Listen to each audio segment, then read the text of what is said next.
Une artiste misérable tente de mettre fin à ses jours lorsqu'un gardien de manoir la sauve. Tandis que l'héritière riche trouve l'inspiration pour sa prochaine œuvre, l'homme pauvre découvre l'amour de manière inattendue. Un matin, Raphaël, le gardien d'un manoir abandonné, s'accroupit sur le sol tandis que les pièges à taupes qu'il a installés explosent. Satisfait, il ramasse les nuisibles morts dans le jardin et les suspend soigneusement près de la clôture. Il retourne chez lui et trouve sa mère, Lucienne, en train de discuter avec la factrice, Samia, qui vient juste de revenir de son voyage à Prague. La vieille dame montre à son fils le cadeau que leur invité lui a offert. Raphaël inspecte curieusement la sculpture et se demande ce que c'est. La visiteuse pense qu'il s'agit d'un golem et croit que c'est peut-être un porte-bonheur, bien qu'elle ne soit pas sûre, ayant perdu le prospectus qui l'accompagnait. Il place ensuite le souvenir sur la table de sa mère avec ses autres objets d'exposition. Plus tard, il rejoint Samia pour une balade et la regarde en flânant.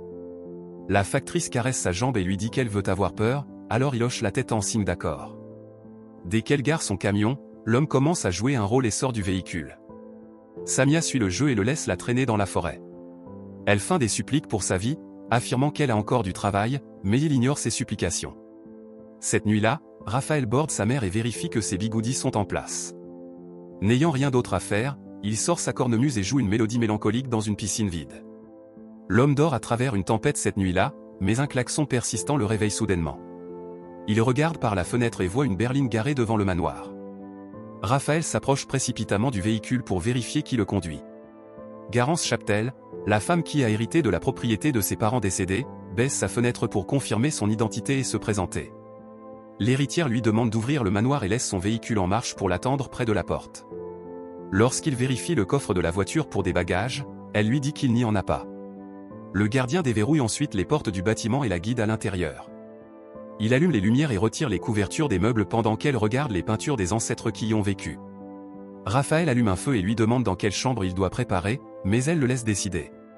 Tandis qu'il nettoie sa chambre, Garance se dispute au téléphone et hurle qu'elle restera dans le manoir et ne reviendra que lorsqu'elle le souhaitera. L'homme lui souhaite une bonne nuit, mais elle ne répond pas et fixe simplement la cheminée. Il retourne chez lui et se couche, mais il ne parvient pas à s'endormir.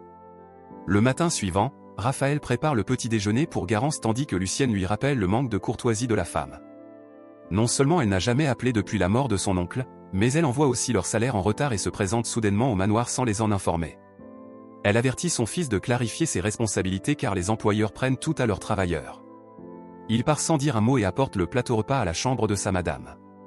Lorsque Garance ne répond pas à ses appels, l'homme ouvre la porte et se rend compte qu'elle n'est pas là, alors il fouille la maison à sa recherche. Raphaël finit par la trouver évanouie dans le salon avec une bouteille de médicaments vide à ses côtés. Il tente de la réveiller, mais elle répond à peine, alors il retourne son corps faible et la force à vomir. Dans sa chambre, l'homme lui donne de l'eau et s'assoit à ses côtés. Inquiet, il lui demande si elle veut un médecin, mais elle dit qu'elle n'en a pas besoin et lui demande plutôt de tirer les rideaux. Lorsqu'il raconte l'incident à sa mère, elle révèle que cela coule dans la famille et raconte le moment où la tante de Garance s'est suicidée avec un fusil. Il se demande s'il devrait informer ses proches de ce qui s'est passé, mais Lucienne explique que ses parents sont partis, et qu'elle n'a ni mari ni enfant. Le soir, Raphaël frappe à la porte de sa madame pour s'assurer qu'elle va bien. Lorsqu'elle ne répond pas, il se faufile dans sa chambre et la trouve endormie avec sa robe partiellement ouverte. Ses yeux explorent curieusement son corps nu, divisé en sections anatomiques par des tatouages étiquetés. Après avoir vu son état dévêtu, il la couvre soigneusement d'une couverture. En sortant, il décide de vider le cabinet de fusil du manoir et de ranger les armes dans son hangar de travail. Plus tard dans la journée, Samia tente de lui faire plaisir dans la forêt, mais son esprit vagabonde ailleurs. Incapable de profiter de l'expérience, il remonte son pantalon et boucle sa ceinture. La factrice tente de convaincre Raphaël d'être intime avec elle, mais il s'éloigne et lui dit qu'il sera en retard pour leur répétition musicale. Samia le poursuit les pantalons baissés et les mains liées derrière son dos.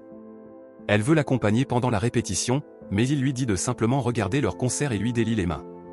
Bientôt, l'homme rejoint son groupe et joue ensemble, puis rentre chez lui. En se lavant le visage, sa madame le voit depuis le balcon et lui demande de venir. Au manoir, le gardien aide la femme à retirer les portraits de ses ancêtres car elle a l'impression qu'il la juge. Elle lui demande de les ranger au bout du manoir, mais Raphaël ramène les peintures chez lui et les accroche sur leur mur. Cet après-midi-là, l'héritière regarde son serviteur entretenir le jardin avant de remarquer qu'il la fixe. Plus tard, l'homme regarde les anciennes photos des Chaptel pendant que sa mère raconte ses souvenirs avec la famille. Il demande des informations sur Garance, et Lucienne la décrit comme une enfant inhabituelle qui riait ou pleurait sans raison apparente. Pendant ce temps, Samia fait des recherches sur la femme et leur montre une vidéo qu'elle a trouvée en ligne. Ils apprennent qu'elle est la Dame en bleu, une artiste contemporaine acclamée internationalement qui transforme ses moments les plus intimes en œuvres d'art. Le soir, Raphaël a de nouveau du mal à dormir en se perdant dans ses pensées. Il se lève tôt le matin suivant pour ramasser de l'argile pour sa madame. En chemin, Samia lui propose de le déposer à destination, mais il refuse. Après une journée entière à collecter des matériaux, il retourne au manoir au crépuscule avec plus de seaux. Il regarde à travers le trou de la serrure du salon et remarque que la femme travaille sur quelque chose, bien qu'il ne puisse pas voir clairement ce que c'est. Raphaël frappe, et Garance se précipite pour le rencontrer à la porte. Elle lui demande de laisser l'argile et les clés du manoir car elle a besoin d'être seule, alors il lui remet tout. Le gardien passe sa soirée à observer le manoir depuis sa fenêtre. Plus tard dans la semaine, pendant qu'un médecin examine Lucienne, elle lui conseille de vérifier sa madame car il est étrange qu'elle ne soit pas sortie depuis des jours. Après avoir évalué la santé de la vieille dame, le médecin attire l'attention de son fils et lui donne un prospectus avec les derniers modèles de prothèses oculaires. Lorsque sa mère lui demande des informations sur leur discussion privée, il fait semblant de ne pas l'entendre et ne répond pas. Raphaël continue ses tâches quotidiennes et devient de plus en plus agité, car il n'a toujours pas eu de nouvelles de la propriétaire du manoir. Lorsqu'il ne peut plus attendre, il entre secrètement dans la propriété par un tunnel pour enquêter sur ce qu'elle a bien pu faire. L'homme explore le studio et est choqué de trouver des croquis de lui sur les murs. Finalement, il découvre une sculpture en argile de son visage, mais lorsqu'il s'en approche, Garance le prend pour un intrus et lui frappe la tête. Il reprend connaissance en voyant la femme s'excuser pour l'accident. Une fois totalement réveillée, l'héritière explique qu'il a inspiré son dernier article. Elle lui dit qu'il lui rappelle un canyon accidenté dans lequel elle pourrait se perdre. Ce matin-là, le gardien se regarde dans le miroir, incrédule que l'artiste le trouve fascinant malgré son visage peu attrayant. Raphaël accepte bientôt de devenir un modèle pour sa sculpture et entre dans le studio de sa madame pour se déshabiller. Il en ressort avec sa chemise encore sur lui, mais elle exige qu'il se déshabille complètement, alors il retire son haut. Lorsqu'il refuse d'enlever son boxeur, Garance comprend et dit qu'il sera plus à l'aise à mesure que la confiance entregrandit. Raphaël s'assoit sur le banc et elle lui montre comment poser. Cependant, l'homme reste figé à cause de leur rencontre, alors elle ajuste son corps pour correspondre à sa vision créative. Dans l'après-midi, le gardien fouille furieusement dans sa maison, sachant que Lucienne a caché le prospectus du médecin. Lorsqu'il le trouve, il éteint vengeance la télévision alors que son émission préférée est en train de passer. La mère est consciente que son fils est tombé amoureux de son employeuse et se moque de lui reprochant d'être trop vieux pour une crise d'adolescence. Il claque la porte derrière lui et se cache dans sa chambre, où il feuillette patiemment le livret pour trouver une prothèse oculaire qui lui convienne. Raphaël se sent plus à l'aise lors de la prochaine session de sculpture et observe sa madame travailler l'argile. Bientôt, il achète un enregistreur audio et le teste pour vérifier son bon fonctionnement. Le soir, il allume l'appareil pour capturer sa musique. Lorsqu'il s'entraîne avec la cornemuse, il est surpris de voir l'héritière l'observer et il cesse immédiatement de jouer. Il lui demande s'il l'a réveillée, mais Garance le rassure en lui disant qu'elle est là pour entendre sa belle composition et l'encourage à continuer. Elle s'installe sur le bord de la piscine vide et l'écoute attentivement pendant qu'il joue. Le jour suivant, le gardien creuse la terre pour ramasser plus de matériaux pour la sculpture.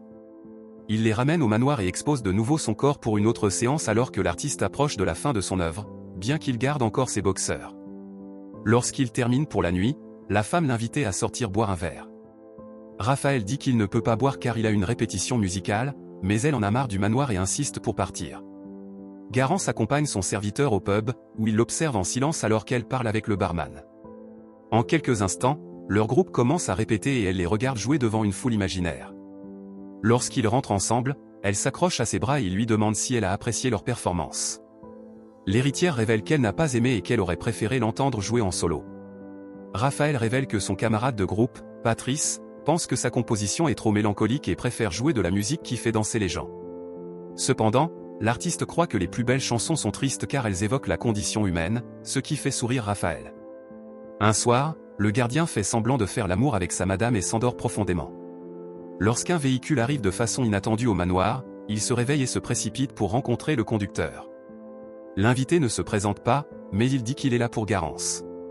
Ne sachant pas qu'il s'agit de Silvio, son agent, Raphaël essaie de l'arrêter en lui disant qu'elle ne voit personne, mais l'homme lui dit de ne pas s'inquiéter.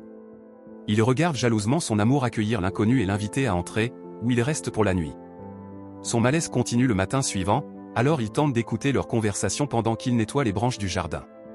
À ce moment-là, Garance lui demande d'enlever les feuilles de la voiture du visiteur dès qu'il a terminé ses tâches. Lorsque Silvio part, il donne un pourboire au serviteur, mais ce dernier refuse la générosité. Quelque temps après, Raphaël découpe soigneusement l'un des échantillons de sa brochure et le colle sur sa paupière. Il enfile des vêtements formels et se regarde dans le miroir, satisfait de son apparence. Lorsqu'il mange à la table avec Lucienne, sa mère le réprimande parce qu'ils ne peuvent pas se permettre sa prothèse oculaire. Il lui répond qu'il peut dépenser l'argent comme il veut puisqu'il est celui qui gagne. La vieille dame pense que l'amélioration ne changera pas son apparence.